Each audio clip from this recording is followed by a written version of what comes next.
When my mom answered janitor to my soon-to-be father-in-law's question about her job, his whole family burst into laughter. A cleaning lady? That's as low as it gets, they said, mocking her. I was shocked they would make fun of my mother, who raised me on her own. I couldn't imagine becoming family with such cruel people. I told them coldly, let's pretend this conversation never happened. My name is Emily Yale, and I'm 26. I graduated from a public university with a degree in education and work as a high school English teacher. I live a pretty happy life. Today, I was excited to go on a midweek date with my boyfriend, John, at a nice restaurant he'd booked. Sorry to keep you waiting, I said as I arrived. You too, thanks for working so hard every day, he replied. John and I are the same age. He went to medical school and is now a resident doctor. We met in college and have been dating for 5 years. He's incredibly kind, and sometimes I feel like he's almost too good to be true. We've been through tough times, especially while studying for exams, but we always worked things out and supported each other. As I was finishing dessert, I noticed the restaurant seemed fancier than usual. Suddenly, John looked serious. My residency will be over soon, and medicine is a tough job, but I want to do my best as a doctor, with you by my side. Emily, will you marry me? He held out a ring. Tears came to my eyes as I looked at him. Thank you, I whispered, my voice shaking. I'm so happy. I believe we can support each other through anything. I accepted his proposal, thinking my mom would be thrilled for us. My mom, Linda, lost her husband when I was young and raised me by herself. Even though her father, my grandfather, suggested we move in with him, she chose to live alone with me, and we've been together just the two of us ever since. I didn't even meet my grandparents until I was in elementary school. My mom would sometimes say, I might have made you suffer because I got married young and couldn't rely on family right away, but I never felt that way. My mom was always positive, loving, and supportive. She's the most important person in my life and someone I look up to. When I told her about my engagement to John, she blessed us with all her heart. Thank you. I look forward to our future together, John said, smiling. My mom was almost in tears from happiness, and I felt grateful to have her support. We'll need to meet your parents soon too, I reminded John. Of course, he replied. I went to boarding school from middle school through high school, so I haven't seen my family much, but I think they'll be happy for us. My mom added, make sure to introduce yourself properly to John's family. Dear, you're going to be part of their family now. She was fully supportive of our relationship. I knew John's family was very different from mine. His father ran his own hospital. His mother was a stay-at-home housewife, and he had a younger brother still in high school. I hoped we'd get along, but I was definitely nervous about meeting them. Don't worry, John assured me. I'll arrange a place for us to live after we're married. Thank you, I replied, a little anxious but hopeful about our future. I believed everything would go smoothly, that is, until the day we actually met his family. 2 months later, we met at a fancy restaurant in a private room. John's parents and younger brother arrived a little late. When they entered, John introduced everyone. Nice to meet you all. This is my mom, he said. My dad runs an internal medicine clinic, and my mom is a full-time housewife. And this is my younger brother. He's a senior in high school.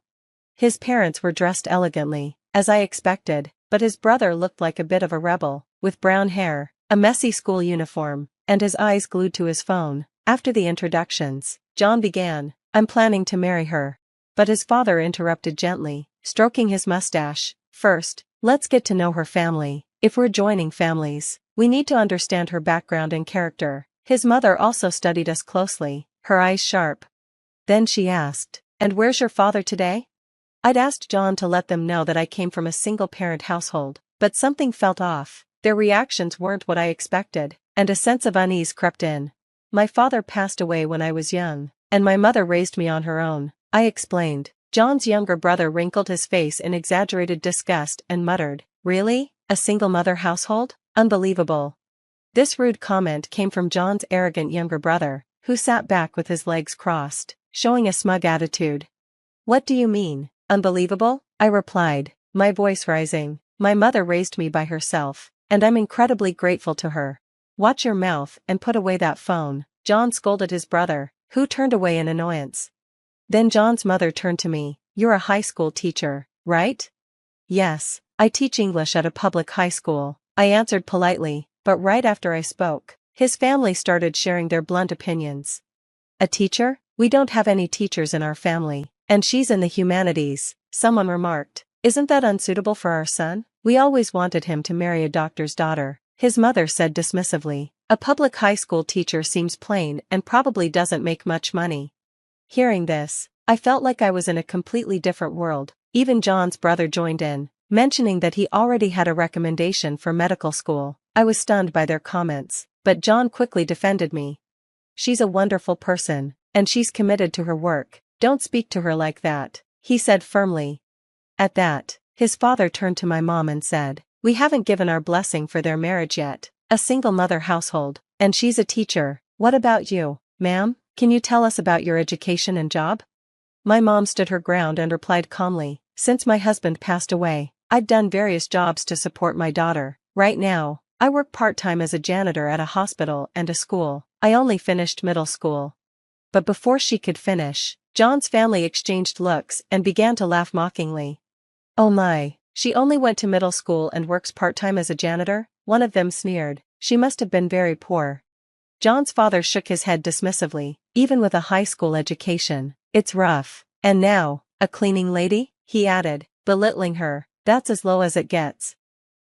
John's younger brother looked at my mom with disgust. So, your mother only finished middle school and works as a janitor? I can't even imagine living like that. He sneered. Are you only marrying into our family for the money? John's mother furrowed her eyebrows dramatically, delivering the final blow. Just as I thought, we absolutely cannot approve this marriage. Then his father spoke as if giving a final verdict. I was stunned. It was one thing for them to insult me, but to mock my mother, who raised me on her own, was too much. I couldn't imagine joining a family like this. I motioned for my mom to stay seated and stood up. I understand how you all feel, so let's consider this meeting as if it never happened. Is that acceptable? I said, my voice cold and expression blank. After a moment of silence, his family exchanged glances and burst out laughing. You thought you were making an important announcement, they sneered. We're the ones who wanted to end the engagement. Did you realize you were about to be rejected and, out of pride, decided to break it off yourself? His parents looked smug. Wait, that's not it. John couldn't tolerate their behavior anymore and quickly spoke up. I'm sorry, I can't be part of this family if they're so disrespectful. I'm truly sorry, he said, apologizing to me and my mother. For a moment, his parents stopped laughing, surprised by John's serious tone. Why are you apologizing? His mother snapped. You should find someone more suitable, maybe a fellow doctor or even a wealthy woman. I stopped John from saying anything more and asked his family a question. Would it have been different if I were a wealthy heiress? His mother replied, of course, even if you're not a doctor, being wealthy would be no problem. You could support our hospital financially, right, dear? His father nodded. That might actually be better for us. I realized it was time to reveal the truth. So, you turned down such an opportunity? I said, a hint of challenge in my voice. They looked at me, confused. What do you mean? Are you sure you wouldn't want to miss out on what I could bring to this family? I replied, holding their gaze as their expressions shifted to curiosity and disbelief. John sighed heavily, rubbing his temples in frustration. What's wrong? You've been acting strange, his father asked, clearly not understanding the situation. Did you even listen to their introductions? John replied, exasperated. Doesn't the name Yale mean anything to you? His father looked confused for a moment, then dismissive. Yale? No, why would I remember a name like that? John sighed and clarified. My fiancé's grandfather is the chairman of Yale Academy, the elite institution with schools from kindergarten to university, including a medical school and a hospital. His father's eyes widened in shock. Wait, that Yale? Yes, that Yale, John confirmed, now looking at his parents with a stern expression. I took this opportunity to speak up. You're surprised? You thought I was lying because my mother is a janitor? Well, she is, but not in the way you think. They looked at me, puzzled. My mother works as a janitor in hospitals and schools. Yes, but I'm talking about Yale hospitals and graduate schools. She's undercover, observing the actual conditions in the schools and hospitals. It's part of a task assigned directly by my grandfather to ensure quality and uncover any issues. His parents were stunned. They exchanged worried glances and stammered. Why didn't you tell us something so important earlier? Maybe you would have known if you'd actually listened to what I was saying instead of making assumptions. I said coldly, but it's too late for that. You insulted my mother without knowing the full story. Then I added quietly, by the way, my mother didn't leave school because of a lack of ambition, she had to drop out of middle school due to poor health as a child.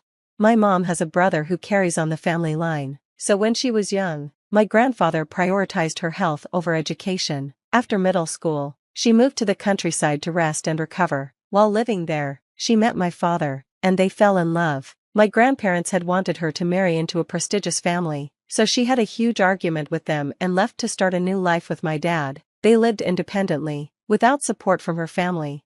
When my father passed away, my grandparents suggested that we move back with them, knowing my mom was raising me alone, but my mom was too proud to go back right away. She felt guilty about how she'd left. Over time, though, they started reconnecting. My mom even changed her last name back to Yale, to help give me a stronger future. John's younger brother looked shocked and speechless, so I turned to him and asked, I heard you got recommended for medical school, which one? The unexpected question caught him off guard. Vassar College, he stammered. At that, his mom suddenly looked nervous, realizing something. Vassar College is a sister school to Yale, she said quietly. If today's events were reported, your admission recommendation could be in trouble, right? John's father tried to brush it off, but in his flustered state, he accidentally admitted, we paid a little extra to help him make up for his grades. There's no way that can be revoked now.